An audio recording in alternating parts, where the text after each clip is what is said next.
Supreme court के committee आई थी, उसके बाद उन्होंने कुछ निर्देश दिए, उस निर्देश के अनुपालन में हम कुछ कर रहे हैं। देखिए, माननीय सुप्रीम कोर्ट के द्वारा जो रोड सेफ्टी कमेटी की एक बैठक यहाँ पर हुई थी, उसमें माननीय सक्रे साहब की अध्यक्षता में जो निर्देश प्रदान किए गए थे, उसमें प्रमुख निर्देश ये था कि बहुत सख्ती से जो नियम है सेफ्टी के, उनका पालन होना चाहिए, और खास तौर पर जो हेलमेट है, ओवर स्पीडिंग है और जो रेड लाइट वायलेशन है, इन 3 चीज़ों पर विशेष फोकस किया जाए।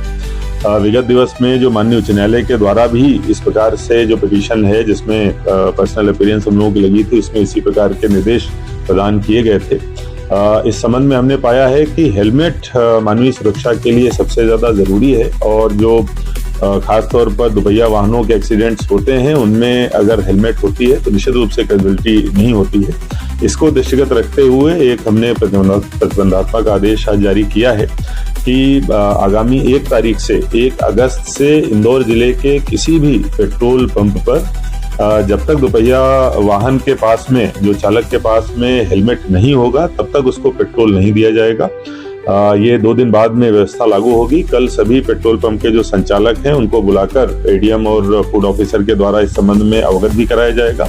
आप लोगों के माध्यम से भी मैं सबसे अपील करता हूं, कृपया इस नियम का पालन अवश्य करें। आपकी सुरक्षा के लिए ही ये आदेश लेके हम लोग आए हैं, और इसका बहुत सख्ती से हमारे द्वारा पालन कराया जाएगा।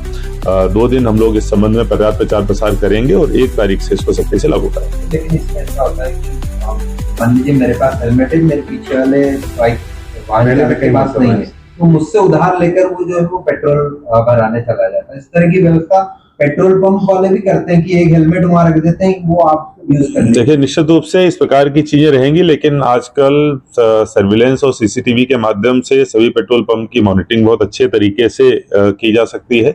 इसके अलावा ट्रैफिक पुलिस को भी निर्देशित किया जाएगा, और हमारी फूड की टीम भी रैंडम इसमें चेकिंग का काम करेगी, और निश्चित रूप से ये सुरक्षा को लेके नियम लाया गया है। मैं आपके माध्यम से और कल पेट्रोल पंप संचालकों को भी हम इस चीज से अवगत कराएंगे कि उनको भी इसमें हमारा भागीदार बनना है और सख्ती से इसका पालन करना है।